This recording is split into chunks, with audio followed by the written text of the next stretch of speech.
Assalamualaikum warahmatullahi wabarakatuh. Innal hamdalillah nahmaduhu wa nasta'inuhu wa nastaghfiruh wa na'udzu billahi min shururi anfusina wa min sayyiati a'malina. May yahdihillahu fala mudilla lahu wa may yudlilhu fala hadiya lahu. أشهد أن لا إله إلا الله وأشهد أن محمدا رسول الله. اللهم صل وسلم وبارك على هذا النبي الكريم وعلى آله وصحبه أجمعين. Kaum ibu dan bapak, saudara-saudara kaum muslimin, jemaah pengajian masjid muslimin, insyaallah rahmat Allah Subhanahu wa taala. Dengan membaca Bismillahirrahmanirrahim, kita teruskan tahmid kita tentang perkara makna jahiliyah di dalam Al-Quran. Kita ucapkan Alhamdulillahirabbil alamin hingga malam hari ini Allah Subhanahu wa taala masih memberikan nikmat izin hidup dan sujud kepadanya. Allah Subhanahu wa taala telah memberikan nikmat yang banyak kepada kita. Kepada Rasulullah SAW juga dikokohkan jiwa Nabi bahwa nikmat sudah banyak diberikan kepada beliau. Turunlah ayat yang amat pendek yang semua kita sudah maklum, sudah hafal. A'udzu billahi minasyaitonir rajim. Inna a'tainakal kautsar. Sesungguhnya kami telah memberikan kepada engkau ya Rasulullah nikmat yang banyak. Apakah nikmat harta, Bapak Ibu? Nabi tidak punya banyak harta. Apakah nikmat jabatan? Tidak. Tapi nikmat kelapangan dada, nikmat sabar. Sekian lama beliau berdakwah, beliau tetap lapang dada. Kemudian nikmat sabar ketika beliau dicemooh oleh orang-orang kafir Quraisy bahwa Nabi itu Rasulullah SAW adalah orang yang punah. Anak laki-laki beliau Ibrahim meninggal di waktu kecil, sehingga menurut tradisi Arab garis keturunan itu dilanjutkan oleh anak laki-laki. Jadi kalau tidak punya anak laki-laki disebut punah. Punah itu abtar. Itu bahasa Arabnya punah itu apa? Abtar. Kalau orang Minang yang punah itu kalau tidak punya anak berusi. Kalau orang Arab tidak punya anak laki-laki. Sehingga Nabi setiap keluar masjid, apa kata orang-orang Quraisy? Si abtar sudah keluar. Si abtar sudah keluar. Si abtar itu apa? Orang punah keluar. Sedih hati Nabi, Bapak Ibu. Maka Allah kokohkan dengan ayat Inna a'tainakal kautsar. Sesungguhnya kami telah memberikan kepada engkau ya Rasulullah nikmat yang banyak. Di antaranya adalah nikmat kelapangan hati. Fasholli li rabbika wanhar. Maka salatlah engkau untuk Tuhanmu, untuk Rabbmu. Kemudian berkurbanlah. Bukan berkorban ya Bapak Ibu ya. Berkurban. Kalau korban asal, korban bencana alam, kurban. Inna syani'aka huwal abtar.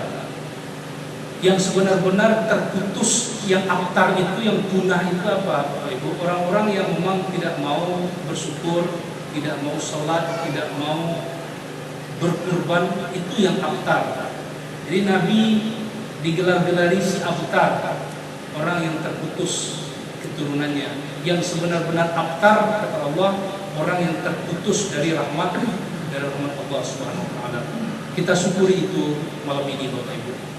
Kemudian mari kita berselawat untuk Rasulullah sallallahu alaihi wasallam. Allahumma shalli ala Muhammad wa ala ali Muhammad.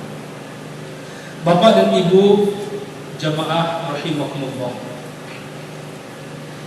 Dari 286 ayat dalam surah Al-Baqarah, ada satu ayat yang menjadi inti, sehingga Rasulullah SAW menyebutkan itu disebut dengan induk dari surah Al-Baqarah. Dalam satu perkataan Nabi Rasulullah SAW menyampaikan, Sayyidul Kalamil Quran, induk dari segala ucapan, tidak ada ucapan yang menandingi ucapan yang satu ini, yaitu Al-Quran. Sayyidul Kalam Al-Quran. Al-Kalam itu ucapan. Wasayyidul Qurani Al-Baqarah, dan induk dari Al-Quran itu adalah Al-Baqarah. Wasayyidul Baqarah, dan penghulu dari surat Al-Baqarah itu adalah Ayatul Kursi, ayat kursi. Al-Kursi itu menunjukkan salah satu sifat Allah. Kursi ada yang menafsirkan kedudukan. Disinilah inti dari 286 surat ayat dalam surat Al-Baqarah itu. Di ayat kursi itu sentral, Bapak Ibu, itu pusatnya. Sehingga Rasulullah SAW disampaikan dalam hadis beliau, kata Rasulullah SAW, "Man qara'a ayatul kursi dubura kulli shalah," siapa yang membaca ayat kursi setiap selesai sholat, kana alladhi yatawalla qabdha ruhihi dzul jalali wal ikram, maka yang mencabut nyawanya langsung, yang mencabut nyawanya secara langsung adalah Allah Subhanahu wa ta'ala. Lanjutannya, wa kana kaman qatala ma'a anbiya'illahi hatta yustashhada, dan dia bagaikan orang yang mati seperti orang yang ikut berjihad bersama para nabi sampai dia mendapatkan mati syahid. Jadi selesai sholat wajib, kata Rasulullah SAW. Ini ada kutip dari tafsir Al-Munir, tafsir yang ditulis oleh ulama Wahbah Al-Zuhaili, yang membaca ayat kursi setiap selesai sholat, maka yang mencabut nyawanya langsung Allah Subhanahu wa ta'ala. Jadi kalau kita mengenal ada malaikat pencabut nyawa, tapi yang kali ini Allah turun tangan. Tapi bagaimana cara Allah, tentu Allah yang tahu. Kalau kita hormat, apakah langsung Allah menyaksikan Allah mencabut, sehingga tidak diperintahkan kepada malaikat pencabut nyawa itu. Dalam hadis yang lain, riwayat An-Nasa'i dan Ibnu Hibban, Rasulullah SAW menyampaikan, "Man qara'a dubura kulli salatin maktubatin ayatul kursi," siapa yang setiap selesai sholat membaca ayat kursi, setiap sholat wajib, siapa yang setiap selesai sholat wajib membaca ayat kursi, lam yamna'hu min dukhulil jannati illa ayyamut, maka tidak ada yang menghalang dia untuk masuk ke dalam jannah kecuali kematian. Artinya apa, Bapak Ibu? Bebas hambatan. Ya, kalau ingin masuk jannah mati dulu. Tidak ada yang menghalangi dia untuk masuk jannah itu kecuali hanya satu, mati saja. Artinya apa, Bapak Ibu? Dimatikan dulu baru langsung. Itu maksud tafsir di sini. Ayat kursi. Dan kita semua secara ilmu fikih sudah sangat maklum. Salah satu bacaan wirid selesai sholat wajib itu adalah membaca ayat kursi. Sudah sangat maklum. Tetapi Bapak Ibu, tentu membaca ayat kursi tidak sekedar kita baca. Kalau sebab kita membaca, semua kita maklum, semua kita sudah tahu. A'udzu billahi minasyaitonir rajim. Bismillahirrahmanirrahim. Dalam surah Al-Baqarah ayat 255. A'udzu billahi minasyaitonir rajim. Bismillahirrahmanirrahim. Allahu la ilaha illa hu al-hayyul qayyum la ta'khudhuhu sinatun wa la nawm lahu ma fis samawati wa ma fil ardh man dhal ladzi yashfa'u 'indahu illa bi idhnihi ya'lamu ma baina aydihim wa ma khalfahum ولا يحيطون بشيء من علمه إلا بما شاء وسع كرسيه السماوات والأرض ولا يؤوده حفظهما وهو العلي العظيم. Sadaqallahul azim. Ayat kursi ini Bapak Ibu menghancurkan semua bentuk kesyirikan, mengikis habis-habisnya. Tapi kalau orang bisa ratusan kali baca ayat kursi selesai sholat, sudah tu berdoa di wakajo kumanyang, baca ayat kursi fasih betul. Kadang-kadang ayat kursi salah pakai kadang-kadang untuk kondisi-kondisi, untuk pakaian hidupnya jauh dari ayat kursi. Tapi kalau lalu dekat kuburan dibaca ayat kursi. Soal-soal hiasan kaligrafi bukan main menempelkan ayat kursi. Ada orang Bapak Ibu sebut demo menjual kaligrafi ayat kursi, belilah Pak ayat kursi, ini sudah bagus Pak. Waktu itu jam sudah 5:30. Alah suara asar aja. Lalu Pak di situ salah wajib.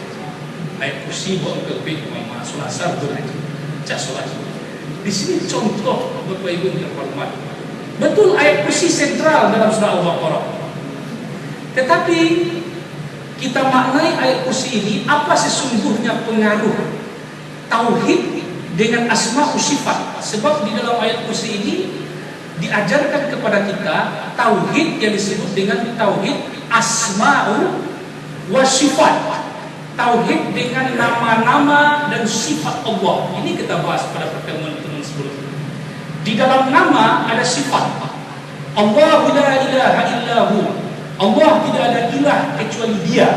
Al-Hayyul Qayyum, yang Maha Hidup. Kata-kata Al-Hayyu itu Bapak Ibu, Al-Qayyum itu untuk menunjukkan pekerjaan terus-menerus. Kalau dalam bahasa Arab disebut dengan fi'il mudhari'. Fi'il mudhari'. Al-Hayyu terus sampai detik ini Allah masih hidup, Allah ada dan terus Allah akan ada selama-lamanya. La ta'khudhuhu sinatun wala naum. Allah tidak pernah menimpanya, la ta'khudhuhu, tidak pernah menimpanya sinah, kantuk, wala naum, juga tidur. Ini kan sifat Bapak Ibu. Lahu ma fis samawati wa ma fil ardh. Semua milik Allah, di langit, di bumi. Man dzalladzi yashfa', siapa yang dapat memberikan syafaat? Siapa itu yang dapat memberikan syafaat indahu di sisi Allah illa melainkan biizni, dengan izinnya. Ini yang diajarkan Nabi kepada Ibnu Abbas waktu usia 7 tahun. Semua orang sepakat mencelakaimu nak, kalau Allah tidak izin tidak bisa. Semua orang ingin memberikan manfaat kepadamu, kalau Allah tidak izin tidak bisa. Maka Nabi mengajarkan wirid lain dalam selesai sholat, Allahumma la mani'a lima a'taita wa la mu'tiya lima mana'ta wa la yanfa'u dzal jaddi minkal jadd. La mani'a lima, Allahumma la mani'a lima a'taita. Tidak ada bisa menolak apa yang Engkau berikan. Kalau Allah sudah memberikan kepada kita, semua orang ingin menghentikannya tidak bisa. Rezeki, buat apa pakai gambar-gambar angkusaliah kalau mengalih Bapak Ibu? Coba Bapak Ibu periksa rumah-rumah makan yang ada gambar angkusaliah. Angkusaliah itu kakek dari Bung Hatta Bapak Ibu. Pergilah Bapak Ibu ke rumah kelahiran Bung Hatta di Bukit Tinggi. Itu setiap rumah makan ada gambar angkusaliah. Dekat lacinya, kemudian ada gambar tulisan-tulisan bahasa Arab. Buat apa kita pakai itu? Kalau kita yakin dengan rasa kiawa, tidak akan lari kan? Kan ini dia. La mani'a lima a'taita. Tidak akan bisa menolak apa yang Allah berikan kepada kita. Wala mu'tiya lima mana'ta. Tidak bisa memberi apa yang Allah tidak izinkan diberikan kepada kita. Wala yanfa'u dzal jaddi minkal jadd. Tidak ada yang bisa memberikan manfaat kalau memang Allah tidak izinkan. Man dzalladzi yashfa'u 'indahu illa bi'idznih. Ya'lamu ma baina aydihim. Allah mengetahui ma baina aydihim, apa yang di hadapan mereka, wa ma khalfahum, apa yang di belakang mereka. Apa tafsirnya Bapak Ibu? Apa yang di hadapan mereka dan apa yang di belakang mereka. Ada sebagian tafsir masa yang akan datang, masa yang akan lampau. Ada juga tafsir menyebut ma baina aidihim anan wa adui kini, dunia. Wa ma khalfahum, apa yang belum kita hadapi, akhirat. Di dunia akhirat jadi cerita, tetapi di akhirat dunia akan jadi cerita. Yo ya. Sekarang neraka surga jadi cerita, dan nanti dunia ini akan jadi cerita. Sebagaimana apa yang kita alami hari ini Bapak Ibu, cerita di masa kecil dulu. Nanti begini, menjalankan itu Bapak Ibu. Dan ketika orang tua kita sudah meninggal, kita alami. Dan apa yang pernah dahulu menjadi kenyataan sekarang jadi cerita. Masa-masa dulu Bapak Ibu, masa-masa kecil dulu. Begitulah dunia dan akhirat. Yang lamu ma baina aidihim wa ma khalfahum wa la yuhituna bi syai'in min ilmihi, dan mereka tidak akan mengetahui bi syai'in sesuatu apapun juga min ilmihi, dari ilmu Allah, illa bima sya', kecuali yang Allah kehendaki. Hanya sedikit yang Allah berikan tahu. Tidak ada orang yang tahu tentang persoalan-persoalan yang gaib. Baru di sini Allah kunci wasi'a kursiyus samawati wal ardh, dan luas kursinya. Ini sifat lagi Bapak Ibu. Ada menafsirkan kursi itu, yang luas itu adalah ilmunya meliputi langit dan bumi. Ada menafsirkan kekuasaannya meliputi langit dan bumi, dan itu tidak bisa kita gambarkan seperti alam semesta meliputi planet ini, karena tidak ada yang sama dengan apapun juga. Wala ya'uduhu hifzuhuma, dan untuk menjaga langit dan bumi itu tidak memberatkan bagi Allah. Wa huwal aliyyul azim, dan Allah maha tinggi. Bapak Ibu, apa maksud al-ali? Ada seorang budak bertemu dengan Nabi. Lalu Nabi bertanya, di mana Allah? Bu, di mana Allah? Kata Nabi pada budak tadi. Apa jawab budak tadi? Fis sama, di langit. Aku siapa? Engkau adalah utusan Allah. Maka kata Nabi kepada tuannya, bebaskan budak ini. Tuannya itu adalah Muawiyah. Bebaskan budak ini. Jadi bukan berarti kita pahami kalau kita bertanya di mana Allah. Kita kan sering secara fitrah kita saja Bapak Ibu, kalau minta kan begini, ya benar, ya Allah. Akamata mata palau kan ada ya Allah, ada itu. Pasti ya Allah. Ya Allah, pasti gitu Bapak. Itu fitrah. Tidak ada orang bingung. Itu fitrah al-alim. Tetapi apakah Allah di langit dalam artian seperti planet-planet dan bintang-bintang ada di langit? Nah, di sini dikunci dengan tidak ada yang serupa dengan laisa kamitslihi syai'. Tapi kalau kita sebut di mana Allah di langit, itu tidak salah. Nah, kalau anak-anak kecil-kecil bertanya pada kita, "Tua, di mana Allah?" Dakek di liang itu aja. Mudah bukan anak begitu. Itu cukup kaji itu untuk kita dulu sesuai dengan akal. Sebab ada lagi ayat yang lain, Allah lebih dekat dengan urat leher. Atau bertanya mereka tentang Allah, tentangku, katakan aku lebih dekat. Tapi di satu sisi ada al-ali, tinggi. Nah, tapi jangan juga kita memahami Allah tinggi berkedudukan di langit seperti planet dan bintang, sehingga terbayanglah anak-anak Allah duduk di atas sana sekarang ini melihat laisa kamitslihi syai'un. Di sini makna wa huwal ali itu Bapak Ibu. Allah itu al-ali, al-azim, dan maha besar. Allah tidak kecil. Maka Allah katakan sifatnya al-aliyul azim. Allah tidak rendah. Makanya secara fitrah kita pun menghadap kepada yang tinggi ketika kita meminta, karena kita fitrah kita mengatakan Allah al-ali, Allah itu tinggi, al-azim, Allah itu besar. Nah, Ibu Bapak, disinilah kita pahami mengapa Nabi sebegitunya menyampaikan dalam hadis tadi, membaca ayat kursi selesai sholat sama dengan pahalanya kalau dia mati seperti orang mati syahid yang berjihad bersama Nabi. Bahkan ketika dia meninggal, ketika dia akan meninggal, Allah yang langsung mencabut nyawa kita. Pahamlah kita Bapak Ibu, karena memang ini sebenarnya yang dituju dari syariat ini, tauhid. Sejernih-jernihnya tauhid. Lalu apa pengaruh tauhid asma wa sifat ini Bapak Ibu? Pengaruh yang paling pokok Ibu Bapak ada dua.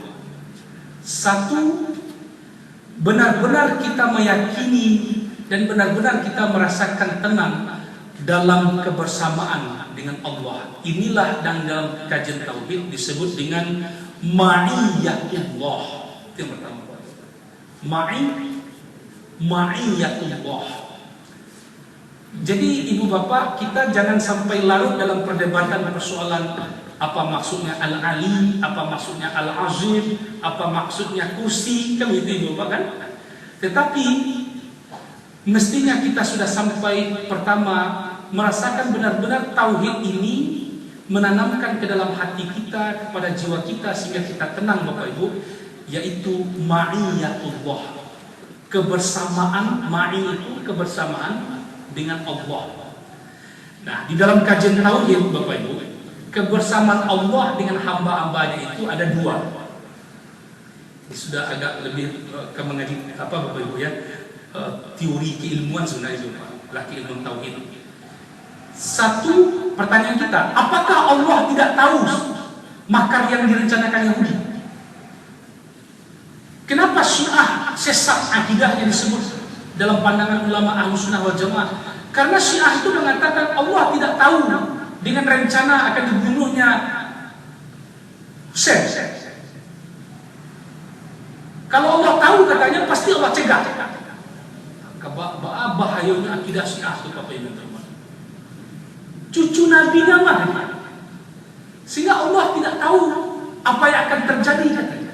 Coba Bapak Ibu pahami, begitu kerusakan akidahnya.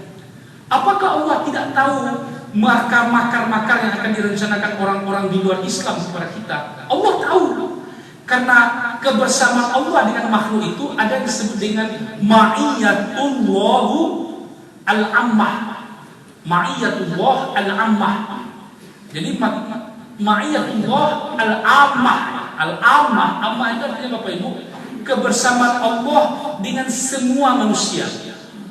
Apa maksudnya kebersamaan Allah dengan semua manusia?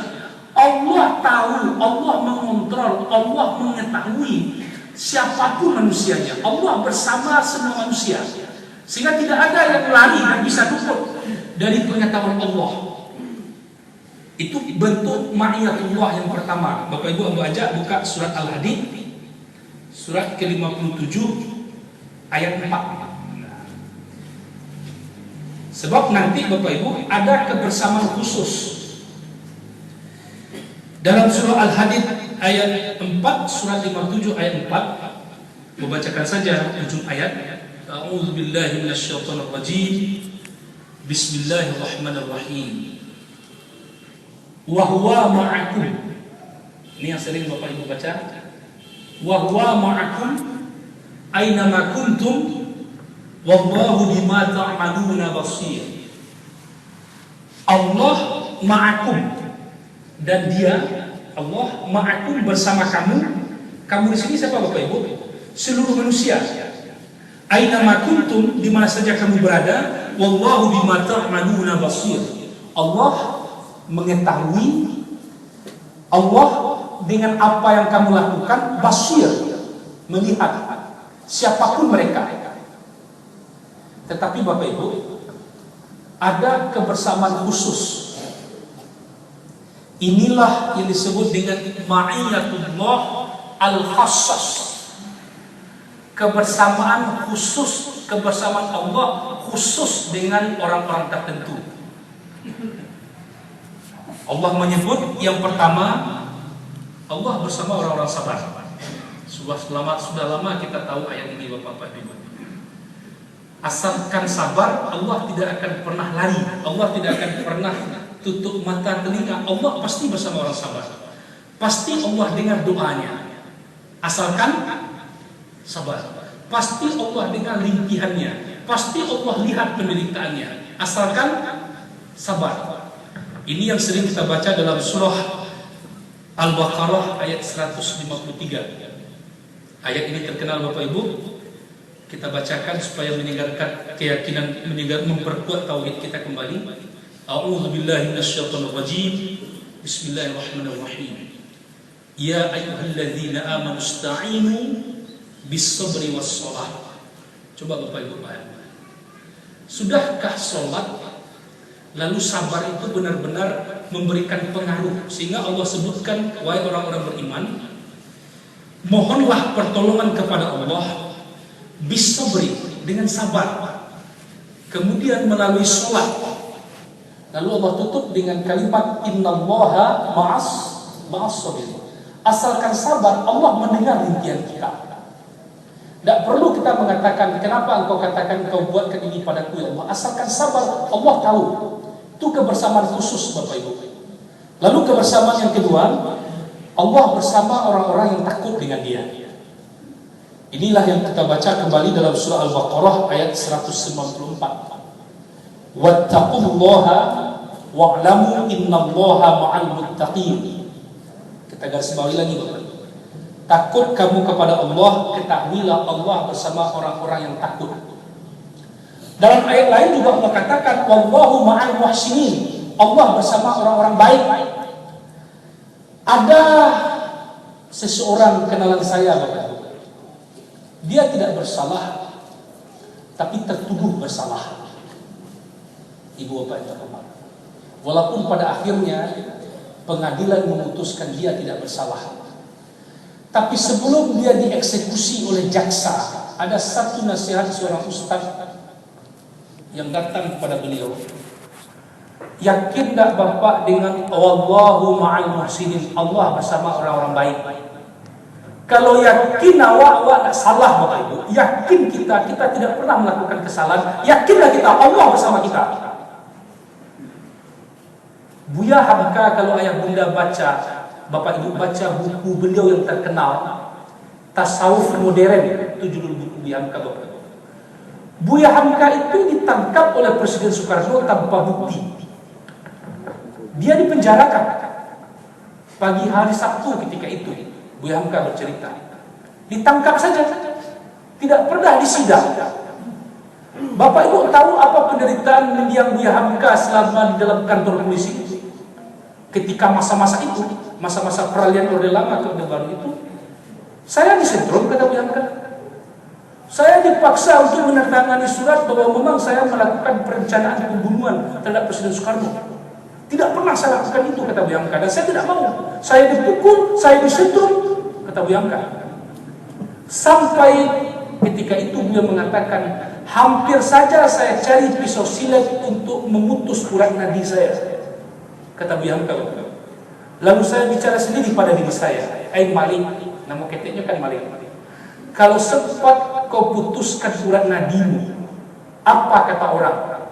Hamka ternyata benar melakukan perencanaan pembunuhan terhadap Presiden Soekarno, sehingga dia malu dan pada akhirnya dia bunuh diri. Seorang ulama besar pada akhirnya bunuh diri.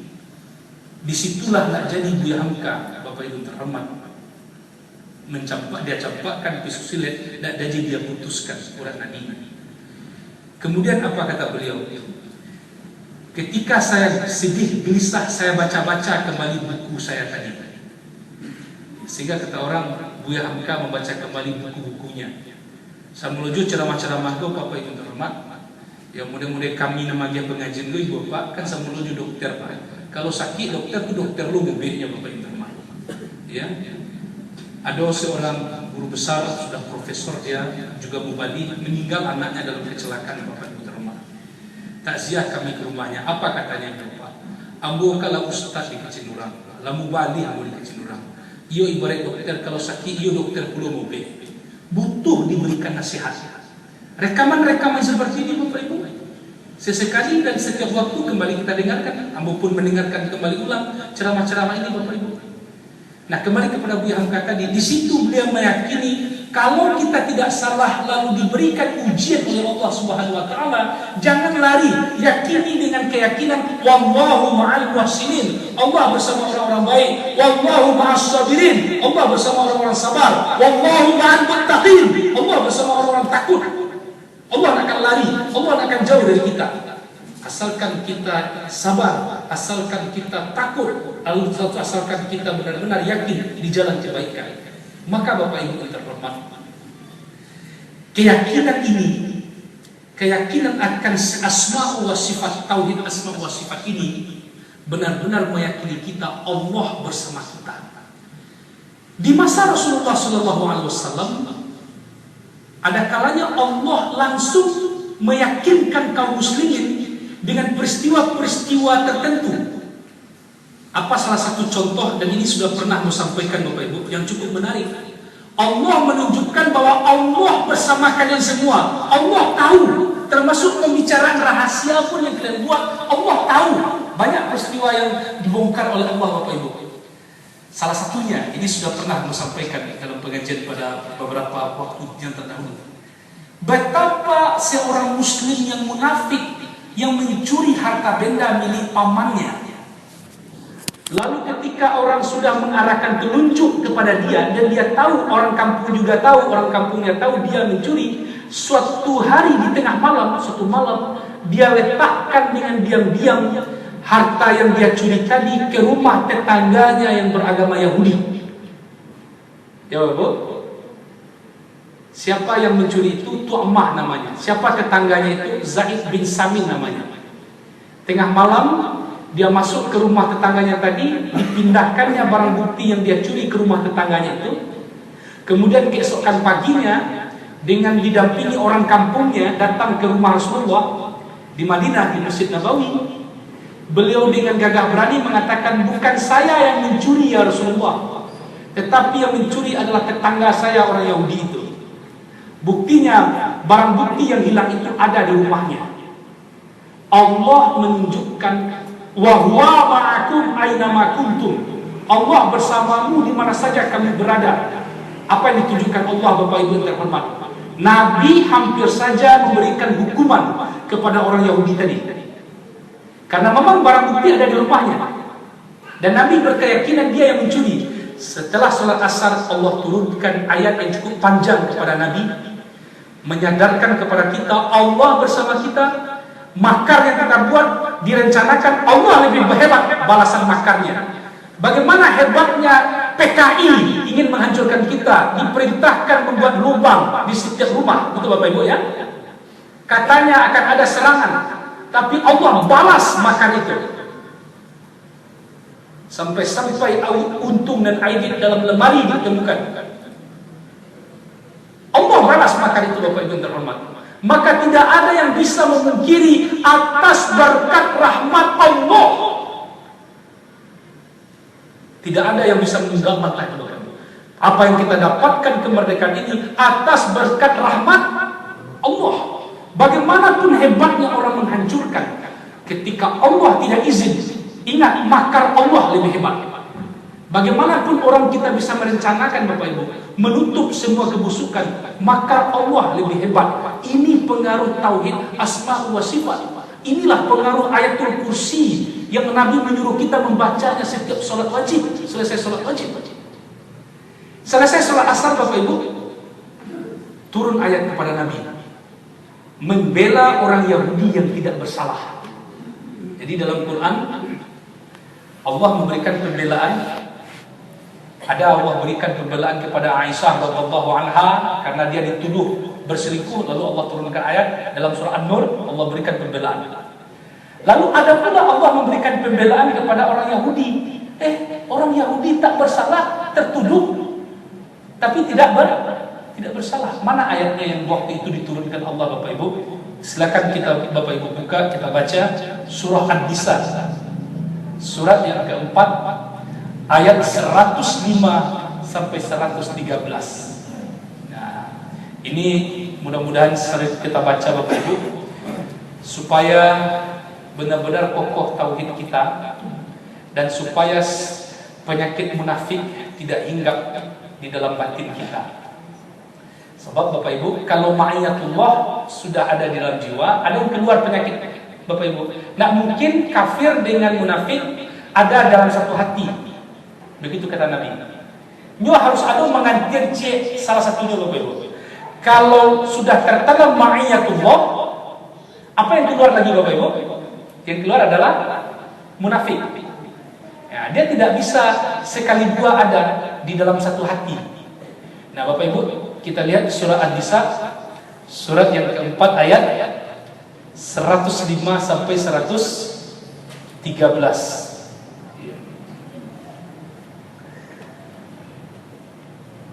Ketika Tu'mah sudah membela habis-habisan dirinya di hadapan Rasulullah SAW, Bapak Ibu bisa bayangkan, kalau dalam tafsir kita baca, suasananya begini Bapak.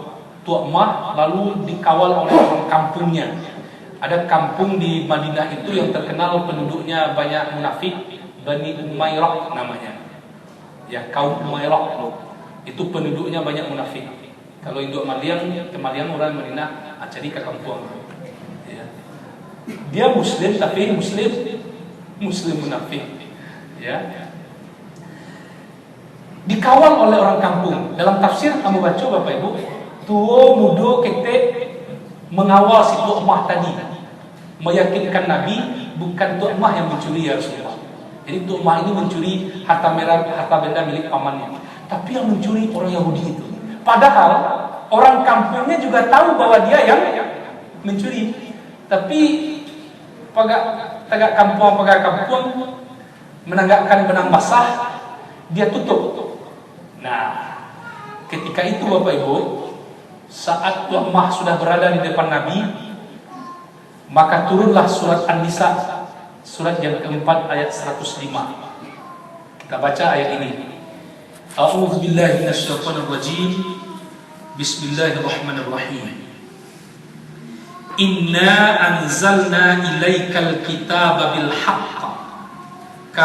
Sesungguhnya kami, kata Allah Subhanahu wa taala, telah menurunkan kepada engkau ya Rasulullah Al-Quran bil haqq, dengan kebenaran, litahkuma bainan nasi bima arakallah, supaya engkau mengadili, memberikan hukuman bainan nas, di antara manusia, supaya adil, bima arakallah, berdasarkan apa yang Allah ajarkan kepadamu. Supaya adil Bapak Ibu, timbangan hukum itu memang benar-benar harus hukum Allah yang paling adil. Dalam kasus ayat ini Ibu Bapak yang terhormat, yang dimaksud dengan bima arakallah itu berdasarkan apa yang Allah ajarkan kepadamu. Malaikat Jibril mengajarkan kepada Rasulullah SAW, ya Rasulullah, bukan orang Yahudi itu yang mencuri, tapi yang mencuri adalah si Tu'mah. Ini maksud ayat ini. Tetapi dalam tafsir yang lebih luas, kenapa Allah mengatakan litahkuma bainan nasi bima arakallah? Kami telah menurunkan Al-Quran kepadamu supaya engkau mengadili sesama manusia bima arakallah, berdasarkan apa yang Allah ajarkan kepadamu, supaya adil. Kalau engkau menangkan Tu'mah muslim munafik ini, engkau tidak adil. Sebab yang mencuri dia, bukan Yahudi tadi yang mencuri. Itu maknanya Bapak Ibu. Supaya adil, memang benar-benar keadilan itu ada dalam apa yang diajarkan Allah kepada kita. Dihilangkan nyawa orang lain dengan sengaja. Apa yang paling adil Bapak Ibu? Hukuman untuk orang itu. Maka Indonesia mengenal hukuman mati Bapak Ibu. Dibayur meninjau dulu. 12 tahun yang lalu satu keluarga di sebuah hutan dihabisi, bunuh semua. Pertanyaannya, apa hukuman yang layak untuk orang yang membunuh satu keluarga ini? Indonesia mengenal hukuman mati, Bapak Ibu terhormat. Karena itu sejalan dengan fitrah kita. Bima arakallah. Kemudian Allah sebutkan wala takun lil kha'inina khasima. Dan jangan engkau menjadi orang-orang yang sebagai pembela. Janganlah engkau membela orang-orang yang berkhianat. Wala takun lil kha'inina, dan janganlah engkau menjadi pembela orang-orang yang berkhianat, khasimah, dengan menjadi penentang orang-orang yang tidak bersalah. Jangan tegakkan benang basah kalau sudah diajarkan kepadamu bahwa bukan dia yang mencuri Yahudi itu, tapi Muslim munafik ini yang mencuri. Bapak Ibu, ketika Nabi membacakan ayat ini, dalam tafsir sebelumnya sudah kita kemukakan, tidak ada orang Yahudi yang menolak Ibu Bapak. Tidak ada. Tidak ada satupun orang Yahudi yang bisa membantah kebenaran apa yang disampaikan Nabi. Semua orang Yahudi menerima. Coba bawakan ke diri awak, Ibu Bapak. Tidak ada orang bersalah kan? Suatu hakim kan mengetuk palu. Stop, cik hakim tadi kan, telah datang kabar kepadaku, engkau sebenarnya tidak bersalah, tapi yang bersalah orang yang menuduhmu itu. Kira-kira ada apa Ibu? Ya di mana yang sampai pasal itu hakim? Tidak ada orang tadi. Dari manapun sumbernya Pak Hakim, saya yakin pasti begitu Bapak Ibu. Jadi tidak ada orang Yahudi yang menolak. Kenapa Allah turunkan ayat ini? Yang pertama, dalam tafsir kita baca, Allah ingin menjelaskan wa huwa ma'akum, apa yang kita bahas hari malam hari ini. Allah bersama kamu semua. Lalu yang kedua, Allah ingin menunjukkan ini strategi melepaskan Nabi dari jeratan orang-orang munafik. Bapak Ibu terhormat, melepaskan Nabi dari skenario upaya orang munafik untuk menjerat kaki beliau. Lalu Allah tunjukkan pembelaan kepada orang-orang Yahudi. Apa sebab? Karena yang paling berbahaya dalam kondisi ini Bapak Ibu, lebih berbahaya orang Muslim munafik yang ingin menjerat kaki Nabi, lalu langsung Allah bela orang Yahudi tadi, karena Allah ingin menunjukkan munafik itu paling bahaya. Coba Bapak Ibu tengok, tidak ada yang paling bahaya daripada orang yang mengaku Islam tapi dia buruk-burukkan Islam itu. Ya Bapak kan? Tidak ada yang lebih berbahaya dari orang yang sama-sama sholat dengan kita tapi dia tusuk juga kita dari belakang. Tidak ada yang lebih berbahaya Bapak Ibu terhormat daripada orang-orang yang mengucapkan salam dengan kita tapi dia fitnah juga kita. Assalamualaikum. Di belakang awak punduh apa jatuh. Tidak ada yang lebih berbahaya dari orang-orang seperti itu Bapak Ibu terhormat. Sehingga Allah turunkan ayat khusus yang disebut dengan surat Al-Munafiqun, surat ke-63, menjelaskan betul karakteristik orang-orang munafik. Sehingga lebih banyak Allah jelaskan ciri-ciri orang munafik dalam surah Al-Baqarah daripada ciri-ciri orang-orang kafir. Bapak Ibu yang terhormat, maka barangkali buya-buya kita sebelumnya sudah mengupas panjang tentang munafik ini. Saya dengar Ustaz Farhan juga sudah membahas panjang lebar tentang munafik ini, atau Ustaz Rinaldi sudah mengupas panjang. Tetapi Bapak Ibu, kita luangkan waktu kita agak satu kali pertemuan. Penyakit munafik adalah penyakit yang amat berbahaya, dan kita takut memiliki penyakit itu di Bapak Ibu rumah. Bahkan salah satu penyakit kemunafikan itu, dia bahkan dicontohkan oleh Allah ibarat kayu kering yang tersandar. Bahkan kayu kering yang tersandar, batu gagah, meyakinkan tapi keropos. Kalau mengecek meyakinkan, tetapi di dalam batin keropos. Allah mencontohkan mereka seperti kayu kering yang tersandar. Insya Allah nanti Bapak Ibu itu akan ada kita kupas dalam surah Al-Munafiqun, surat 63, tentang ciri-ciri orang munafik itu. Siapa mereka sesungguhnya? Bapak Ibu yang terhormat, inilah kupasan kita pada malam hari ini yang berawal dari kajian ayatul kursi. Kenapa Rasulullah sampai menegaskan pentingnya ayat kursi? Karena memang disitulah terkandung tauhid asma wa sifat. Tauhid dengan mengagungkan nama-nama Allah dan sifat-sifat Allah. Dan salah satu pengaruh dari tauhid asma wa sifat itu adalah meyakinkan kita, menenteramkan jiwa kita bahwa Allah bersama kita. Ini yang disebut dengan ma'iyatullah. Mudah-mudahan Bapak Ibu, beban-beban personal hidup kita ringan dengan tauhid, kajian tauhid ini. Ujian-ujian yang Allah berikan kepada kita ringan kita terima Bapak Ibu terhormat, karena Allah bersama kita, orang-orang yang sabar. Allah bersama orang-orang yang takut kepadanya. Allah tidak akan pernah meninggalkan kita Bapak Ibu terhormat. Sedekat sejengkal kita dekat dengan Allah, maka Allah pun lebih dekat dari yang sejengkal itu. Bahkan dalam hadis qudsi sampai disampaikan oleh Allah SWT, Ya, berjalan engkau dengan kepada Allah, Allah berlari dekat denganmu. Kalau ketika sudah tidak ada lagi Bapak Ibu yang menghalangi hubungan kita dengan Allah. Ketika melihat, maka yang melihat Allah. Ketika berjalan, maka yang berjalan Allah. Ya, apa maksudnya Bapak Ibu yang terhormat? Kau jangan tak balik kaji dulu orang mengaji tauhid Bapak Ibu ya. Ya, saya duduk di rumah. Assalamualaikum Pak. Nah, ada Pak Irwandin, ada yang ada Allah. Itulah kanai Bapak Ibu.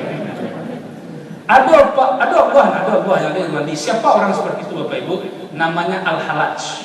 Al-Halaj itu diberikan hukuman mati oleh Wali Songo karena ketika Siti Jenar itu mendapat ilmu dari Al-Halaj. Ya, Al-Halaj itu Bapak Ibu, dia memiliki suatu keyakinan ya disebut dengan kesatuan dengan Allah. Ya, kesatuan dengan Allah. Sehingga sewaktu dia berzikir di atas rumahnya, Assalamualaikum saya Al-Halaj, kata orang. Diam saja, Al-Halaj tidak ada. Yang ada Allah. Assalamualaikum Allah. Yang ada tidak ada, yang ada Al-Halaj. Akan panggil orang jadi. Nah, kaji seperti ini harus diluruskanlah dengan akidah Ahlus Sunnah wal Jamaah. Bersatu kita dengan Allah bukan berarti Bapak Ibu kita sebut diri Allah. Kalau ada diskusi yang berjalan adalah Allah, yang bicara adalah Allah, kalau yang melangkah adalah Allah, yang berjalan adalah Allah. Bukan maknanya Bapak Ibu kita Allah, tidak seperti itu. Tetapi semua itu adalah atas izin Allah, atas izin Allah. Kalau Allah mengizinkan, kenapa tidak? Taram dekat dengan Makkah. Kepada Bapak Ibu yang dari Taram, cerita-cerita tentang ini Taram. Kalau Allah mengizinkan, kenapa tidak? Dilipat Allah bumi ini. Kalau Allah mengizinkan, itu maksud Bapak Ibu. Kalau orang dekat dengan Allah. Tapi kalau lupa guru mencari ilmu serupa itu, Bapak Ibu terhormat, dan kaum saja muslimin mencari ilmu, bisa melompat ke Makkah. Ya, tidak bisa seperti itu Bapak Ibu terhormat. Kata Ibnu Taimiyah rahimahullah, kalau ada orang mencari-cari ilmu supaya dia tahan pisau, supaya dia bisa menghilang, maka apa kata Ibnu Taimiyah? Yakinlah itu adalah syirik. Orang yang punya karamah Bapak Ibu tidak tahu dia punya karamah, Ibu terhormat. Tapi kalau lanya kecian, pisau bisa lalu dinyo, kacau dimakan, ya, kemudian pisau bisa tidak tergores, berarti Bapak Ibu terhormat, dia sudah diyakini kata Ibnu Taimiyah sudah melangkah kepada langkah yang tidak diizinkan oleh Allah dan Rasul. Demikian dulu Bapak Ibu kajian tauhid ini, kita akhiri dengan doa penutup majelis. Subhanakallahumma wa bihamdika asyhadu an la ilaha illa anta astaghfiruka wa atubu ilaik. Walhamdulillahirabbil alamin. Assalamualaikum warahmatullahi wabarakatuh.